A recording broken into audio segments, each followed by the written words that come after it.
Faly miarahaba antsika rehetra amin'izao fotoana izao. Ny tenako dia mamaky ny rapsody indray isika, ny rapsodian'ny famarinana izay nosoratan'i Pasteur Chris Kilomé, izay filompamoron'ny Krista Ambasy maneran-tany. Dia no misy an'ity rapsody famarinana ity moa zany dia any amin'ny fiangonana Krista Ambasy eto Madagasikara. Rapsody abdika teny malagasy moa izy io, dia manentana antsika rehetra ary hiankatramin'ny farany an'izany atao hoe rapsody izany.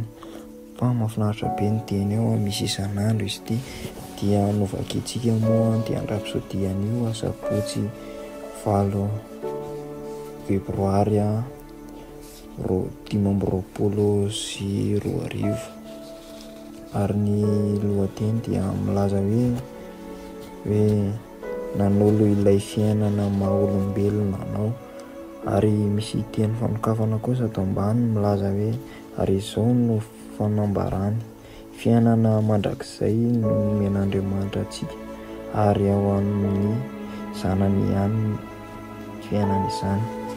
John 5:11 no misy an'izay teny izay, ary novelabelarina kosa ry izay teny izay tato ambany ka manao hoe iray amin'ireo fahamarinana fototra izay tokony hamolavolany fomba fijerinao hoe iza ianao amin'ny Kristy, sy ny tena zava-mitranga rehetra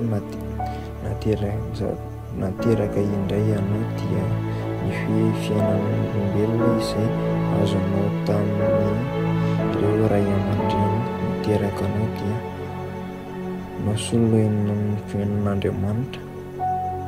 Io fiainan'olombelona io izay manamariky ny ota, ny fahalimena, fianohaizana sy misy fetra, dia nosoloina Mahandriamanitra ny Kristy mihitsy, izay no iray amin'ireo fanambarana lehibe indrindra amin'ny kristianisma.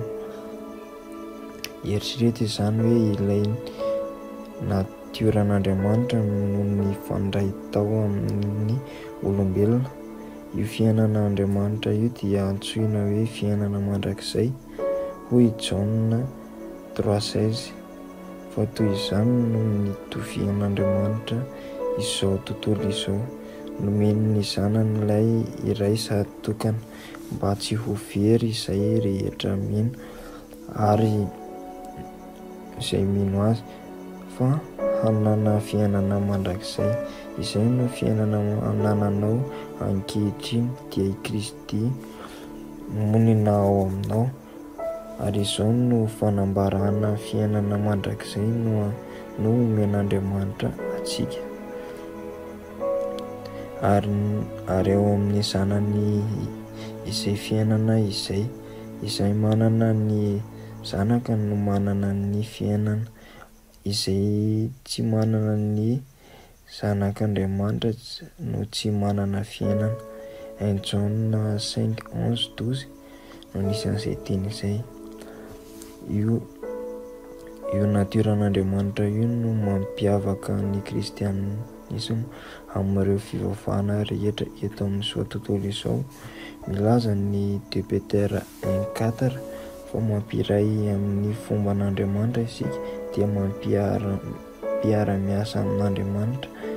Izany no ivon'ny filasan-tsara, ny fifanankalozana teo amin'ny fiainan'olombelona malemy tao aminao, amin'ny fiainan'Andriamanitra mpivoninahitra sy tsy mety rava.